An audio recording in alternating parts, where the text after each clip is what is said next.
नमस्कार, मैं हूं आपके साथ अंकिता पाल। बुलेटिन की शुरुआत करते हैं। सावन महीने के तीसरे सोमवार के मौके पर सूबे के सीएम योगी आदित्यनाथ ने गोरखपुर के मानसरोवर मंदिर में मंत्रोच्चारण के साथ में रुद्राभिषेक किया है। इस मौके पर सीएम योगी ने भगवान शिव से देश और प्रदेश की उन्नति के लिए प्रार्थना भी की है।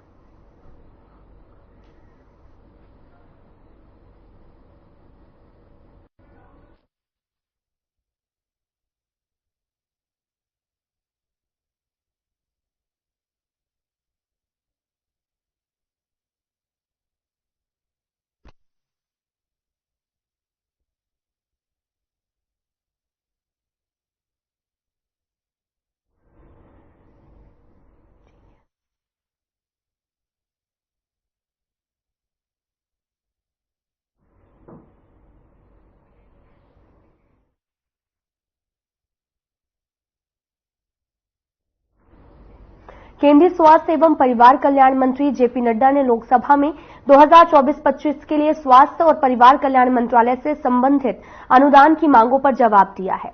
इस दौरान केंद्रीय मंत्री जेपी नड्डा ने क्या कुछ कहा है, आपको भी सुनाते हैं। सभापति जी, मैं यहां पर डिमांड फॉर ग्रांट्स 2024-25 जो लोकसभा में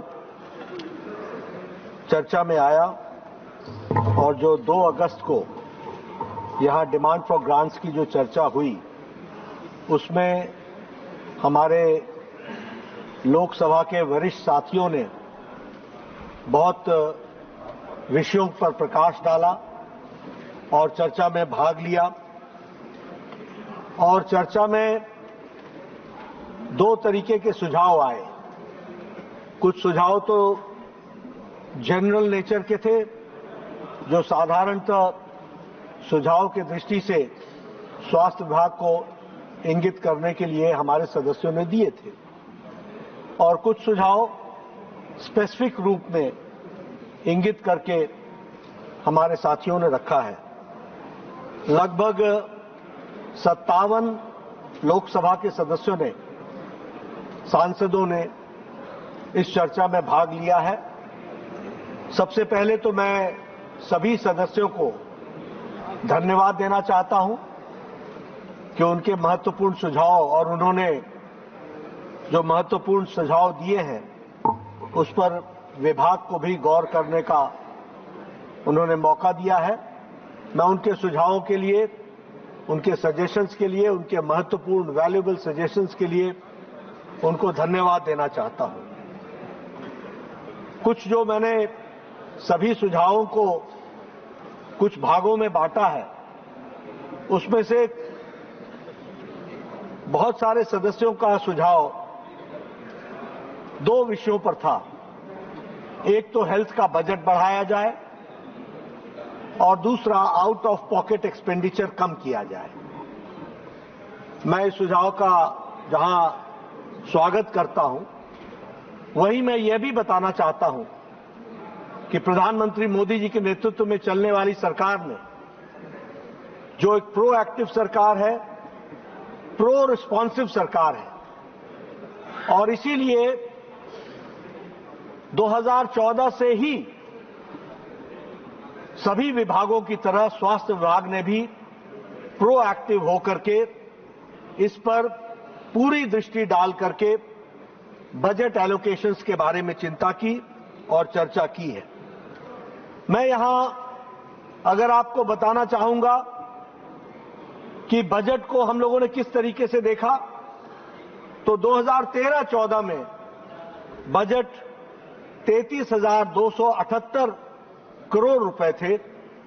आज वही बजट 90,958 करोड़ रुपए हो गया है।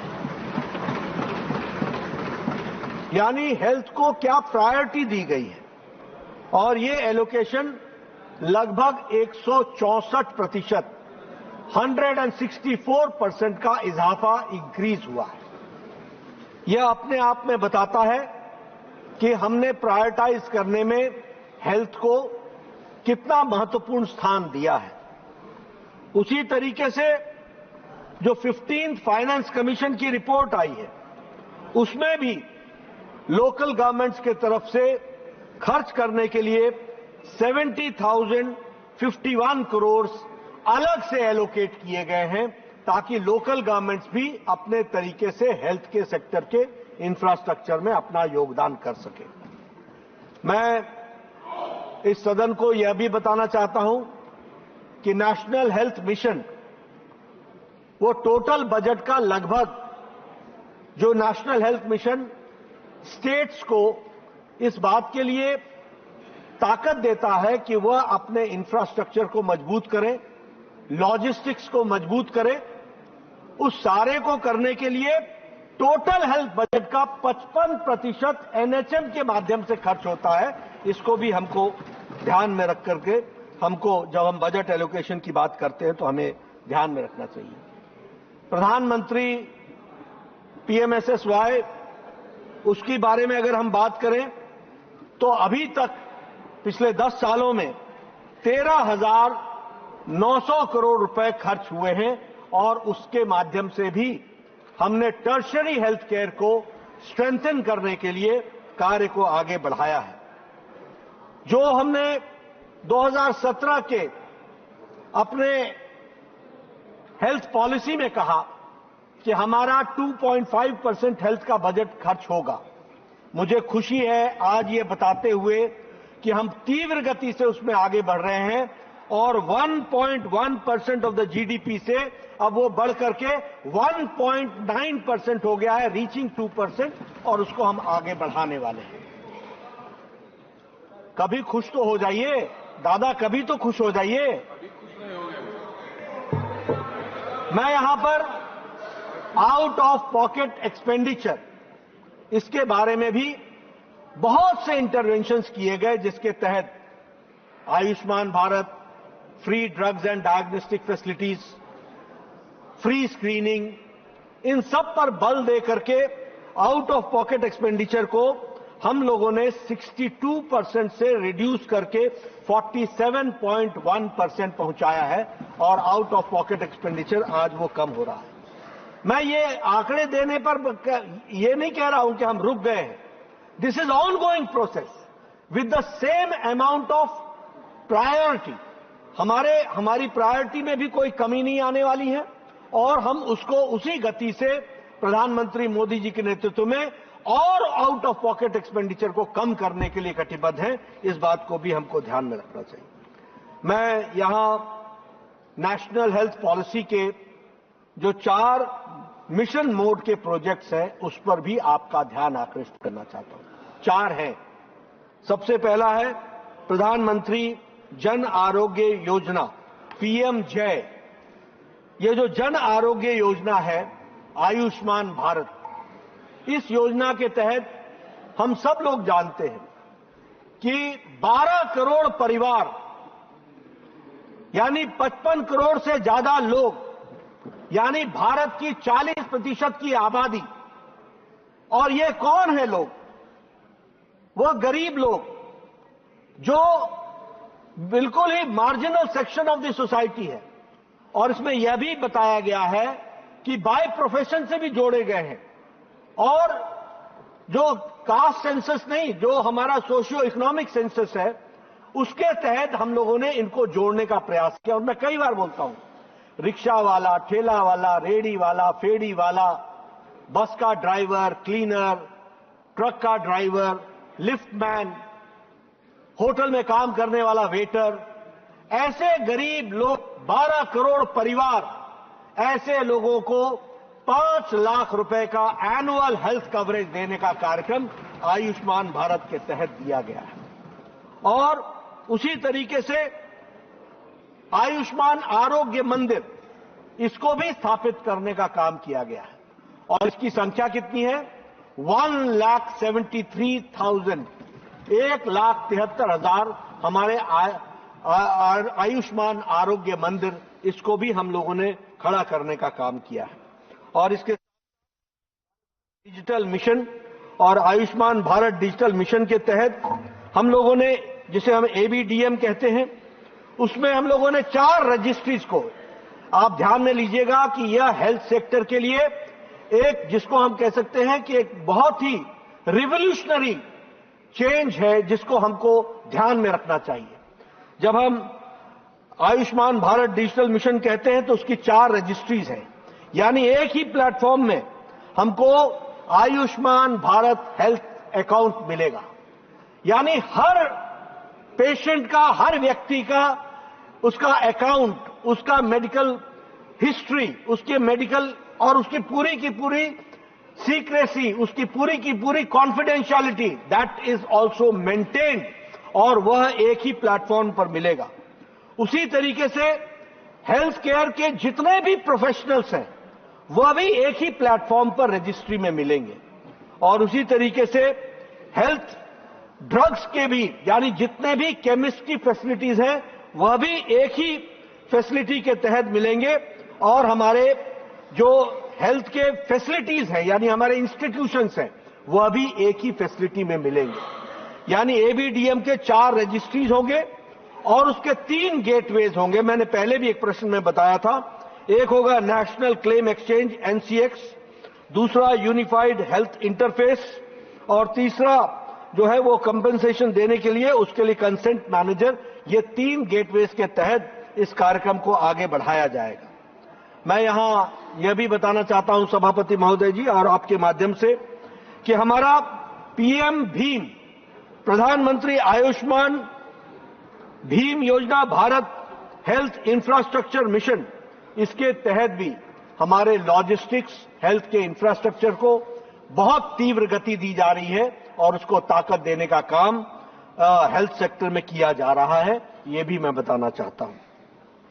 जो दूसरे इनिशिएटिव्स हैं, उन इनिशिएटिव्स की बात करें तो एनएचएम में हम सभी प्रदेशों को टेक्निकल और फाइनेंशियल सपोर्ट हम देते हैं, और वो टेक्निकल और फाइनेंशियल सपोर्ट के माध्यम से जो हमारे सब सेंटर्स हैं, जो हमारे आयुष्मान आरोग्य मंदिर हैं, जो हमारे पीएचसीज हैं, जो हमारे सीएचसीज हैं, जो हमारे डिस्ट्रिक्ट हॉस्पिटल्स हैं, इन सबको फाइनेंशियल और टेक्निकल सपोर्ट देने का काम हम ये नेशनल हेल्थ पॉलिसी के तहत, एनएचएम के तहत हम कर रहे हैं, यह भी मैं बताना चाहता हूं।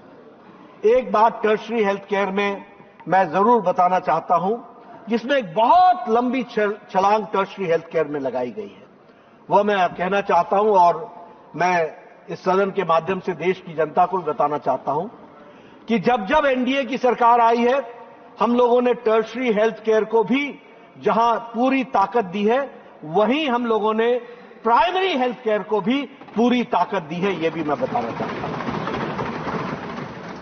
जब एनडीए की पहली सरकार आई, उसके पहले एक एम्स होता था, all India institute of medical sciences. जब अटल जी की सरकार आई तो 6 साल के अंदर 6 नए all India institute of medical sciences खुले। और आज मुझे खुशी होती है ये बताते हुए कि प्रधानमंत्री मोदी जी के नेतृत्व में आज 22 all India institute of medical sciences, इनको अप्रूवल दी गई है। 18 ऑपरेशनल है और 4 अंडर कंस्ट्रक्शन है। इस तरीके से all India institute of medical sciences का काम चल रहा है। मैं all India institute of medical sciences पर यह भी आपको बताना चाहता हूं, जरा ध्यान, जरा धैर्य रखो, जरा धैर्य रखो, जरा धैर्य रखो। 22 में से 18 ऑपरेशनल हैं, 18 ऑपरेशनल हैं और 4 पर अंडर कंस्ट्रक्शन है। मैं यहां यह भी बताना चाहता हूं कि एक all India institute of medical sciences, एक ऑल इंडिया इंस्टीट्यूट, बैठ जाइए, मैं सबको, I will get back to you, बैठिए। एक all India institute of medical sciences 2000 crore से लेकर 1500 करोड़ से लेकर के 2000 करोड़ रुपीस एक पर खर्च हो रहा है। दूसरा recurring amount, please sit down sir, I am there to take care, please take सभापति जी, आपसे मैं संरक्षण चाहूंगा। मैं इनकी भावनाओं की कदर करता हूं, मैं इनकी भावनाओं की कदर करता हूं। मैं इनकी भावनाओं की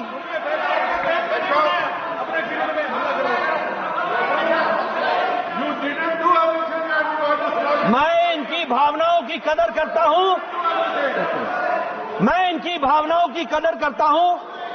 इनको भी इतनी शालीनता होनी चाहिए कि नरेंद्र मोदी जी द्वारा किए गए कार्यों की भावनाओं की भी कदर करें, इसकी इनको चिंता करनी चाहिए।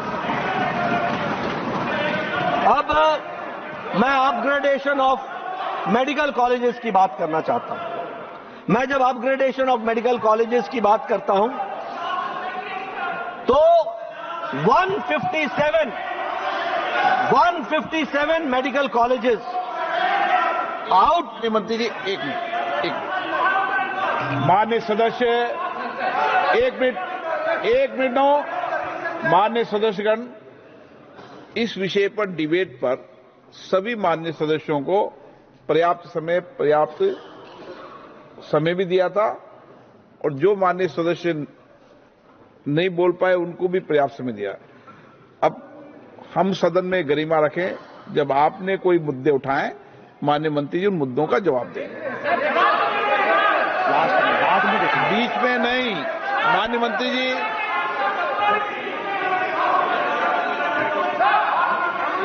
बीच में नहीं। देखिए, मैं सदस्यों से एक बात कहना चाहता हूं कि अगर राजनीति करनी है तो आप राजनीति कीजिए। अगर सच्चाई सुननी है तो मैं पूरी ईमानदारी से सारी बातें आपको बता रहा हूं, जिसको आपको सुनना पड़ेगा।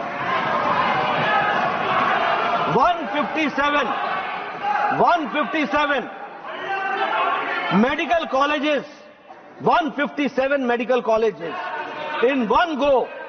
और मैं आपको यह भी बताना चाहता हूं कि 387 मेडिकल कॉलेजेस इस देश में थे और आज 731 मेडिकल कॉलेजेस हैं।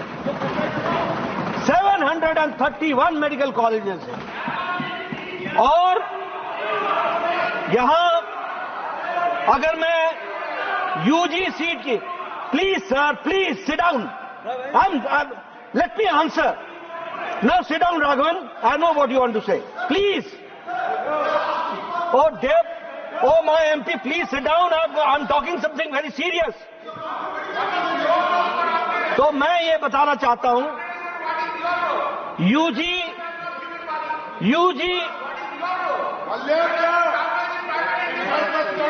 he does not understand the member.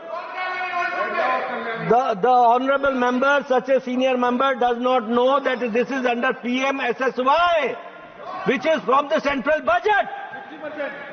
And now I would like to say about the undergraduate seats. When I talk about undergraduate seats, the seats have increased from 51,348 to 1,12,112 seats. And this is in PG, and the increase is 118%. And I would like to inform the honorable member, when I am talking about these medical colleges opened by the government. I am talking about the government medical colleges. I am talking about 157 new medical colleges which we have opened. From 387, now it is 731, that we have to understand. And when I talk about the PG seats, it is from 133%, which is 31,185 seats, to from 72,627 seats.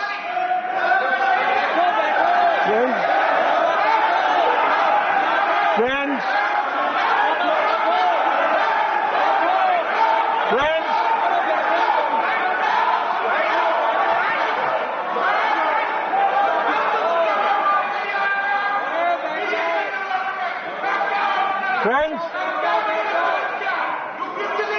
and the strengthening of the health infrastructure, the strengthening of the health infrastructure अब उसमें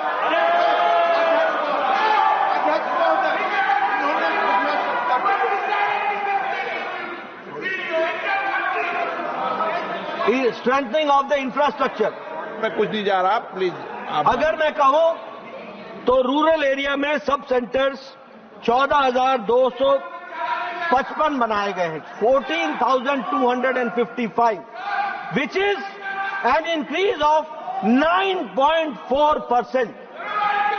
उसी तरीके से PHC 2,106, which is an increase of 8.6%, और CHCs 899, which is an increase of 17.33%.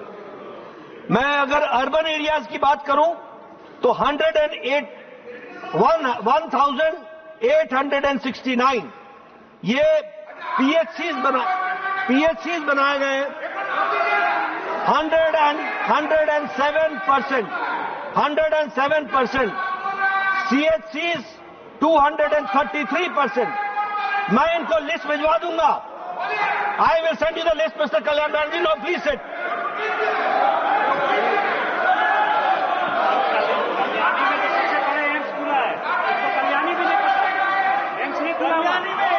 अध्यक्ष महोदय, माननीय सदस्य, माननीय मंत्री जी जवाब दे रहे हैं, आप कुछ नहीं बोले बीच में। ये डिबेट होनी है या ये डिबेट हो रही है या मुझे बोलने का मौका दिया जाएगा?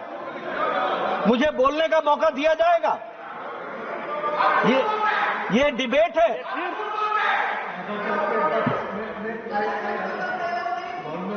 नो, मैंने मंत्री जी इनको अलाउ नहीं किया, आप तो बोलिए। मैं जब अलाउ करूं जब होगा ना। मैं माननीय मंत्री जी,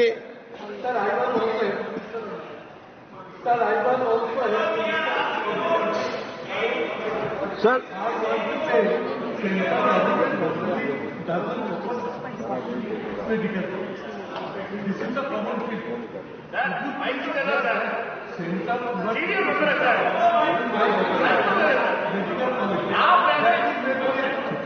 ठीक, किसी भी माननीय सदस्य, ठीक, मैं माननीय, एक मिनट मान, जब माननीय मंत्री जी जवाब दे रहे हैं, जब तक मैं किसी माननीय सदस्य को अलाउ नहीं करूं, और जनरल परंपरा रही है कि माननीय सदस्य जब अपनी बात कह रहे हो तो माननीय सदस्य बीच में सप्लीमेंट्री प्रश्न नहीं पूछें। माननीय मंत्री जी,